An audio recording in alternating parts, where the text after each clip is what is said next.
Chapter 23, Strength. Jesse saw the third man as he was sliding into his seat. His eyes stretched wide as he watched the man shove the door against Sky, and his stomach clutched when she screamed. Where another child of his age might have froze in place, Jesse reacted in the only manner he knew. He fought back. Jesse left the uncertain safety of the car and ran around the back. He eyed the attacker as he stood behind him. The man was big, his head towered way above the automobile, and Jesse. His red t-shirt stretched tight over his powerful muscles. Jesse took a small step forward. His face whitened, and his hands turned clammy. He knew what fists half that size felt like against his face. One punch is all it would take from a man that big, and I'll be down. I have to do it though. I gotta. Jesse made his way to the back of the big man and wailed on him until his fists hurt. The man did not even acknowledge him. An idea flashed through Jesse's mind, and he put his hand to his belt. But before he got any further, the two other men caught him. One of them wrapped their hand tight around Jesse's thin arm until it hurt. The man shook Jesse until his head bounced and swirled as he dragged the boy away from the car. When the blood rushed back through Sky's body, her agony increased. She moaned as she moved first one, then the other of her limbs.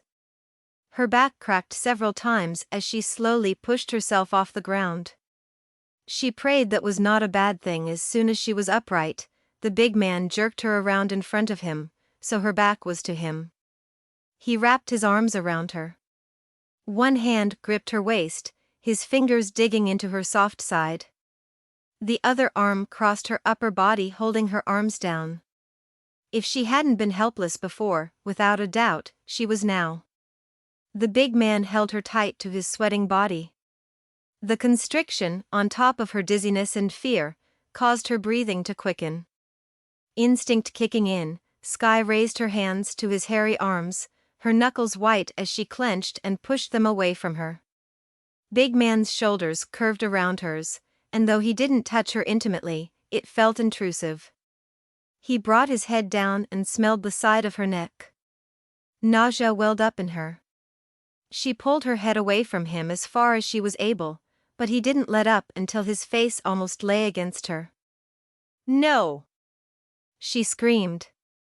There was a deep chuckle, so close her ear vibrated from it. "Yes," he whispered. Sky's mind spun. She seemed unable to keep up with what was happening.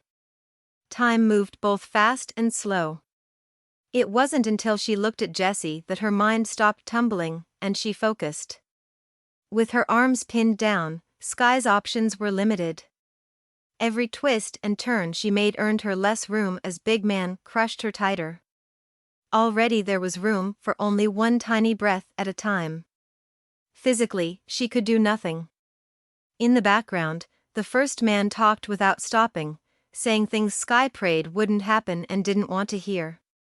Big man was slowly maneuvering her to the front hood of the car. She shook to the point of convulsing. Sky tried to stop their progress.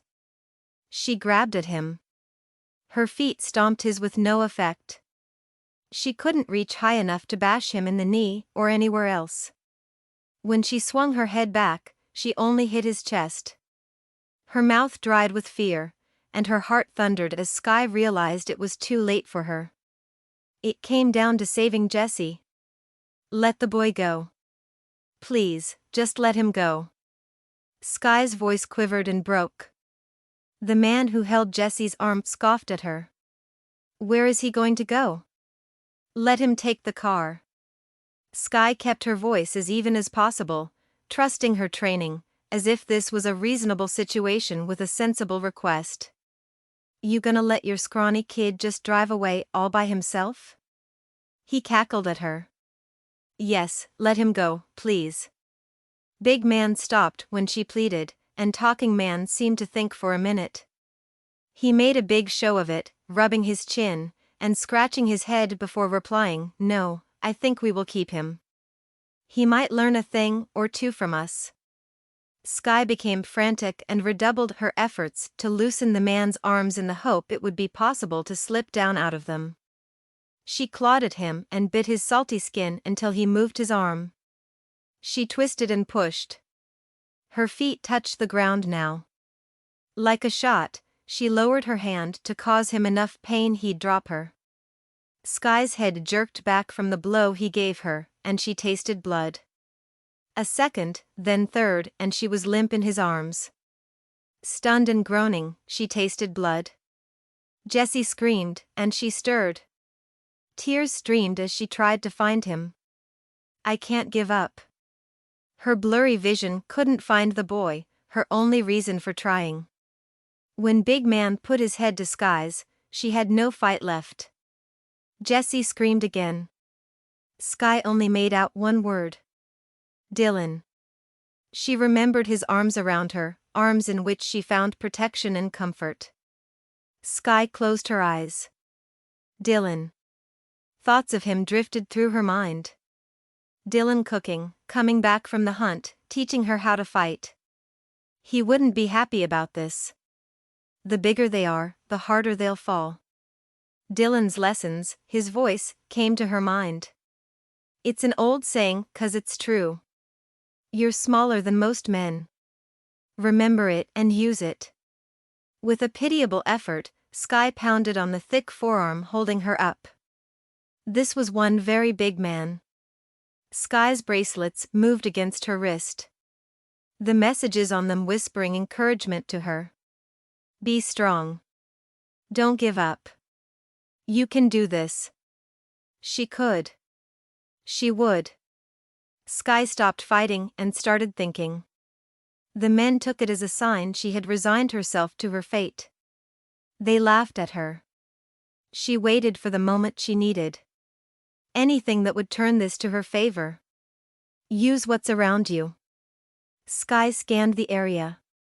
When she saw Jessie, she became more determined than ever to get away. Jessie was still a prisoner of one of the other men. He stood tall and rigid, not giving 1 ounce of himself more than he had to. He'd watched her struggle with everything she had. The pain expression on his face told Sky her small whimpers and cries had reached him, and her hurt had become his. The boy fought for his freedom only to be beaten until he stopped. Now he waited for his moment. If he got a chance, Sky hoped Jessie knew what to do. Jessie watched her, looking for some sign from her showing she hadn't given in, that this wasn't over. Sky raised her head to look at him.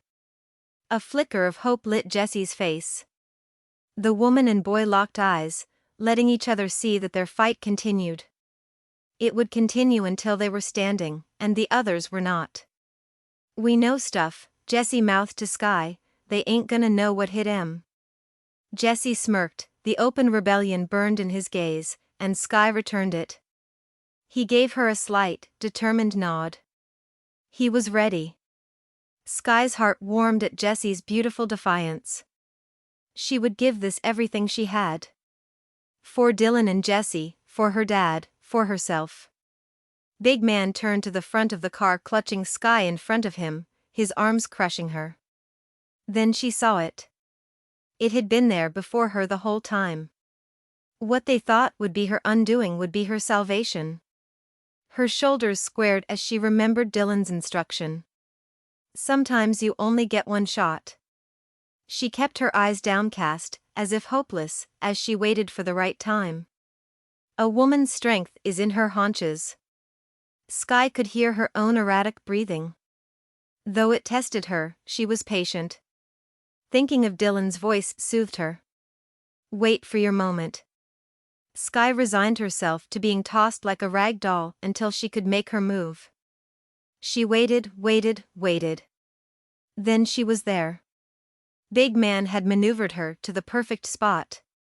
Sky swiftly raised both her feet, planted them on the hood of the car and pushed with all her might. She heaved backward, tightening every bruised muscle as she did so. Her thighs and calves strained as her legs bent against the vehicle. Her stomach clenched. A groan started low in her throat, becoming louder. For a moment nothing happened. A brief hesitation, as if they were stuck in some sort of suspended animation. Sky's heart stopped. Had she failed? Then something changed. The difference was slight, but noticeable the minute it happened. Big Man didn't stumble. He didn't stagger or shuffle. He fell like a toppling tree, went backward, taking Sky with him. Slow at first, he gathered speed. Sky listened for the sound she hoped was coming. The sharp crack of a skull on the car behind him, then the dull thud as it hit the pavement. Sky ignored her pain and swirling head as she jumped up as his arms released her. His massive body had protected her from the fall. Big Man was still, so still. Blood seeped from the back of his head into the rough asphalt. Sky winced and looked away. Everything was silent.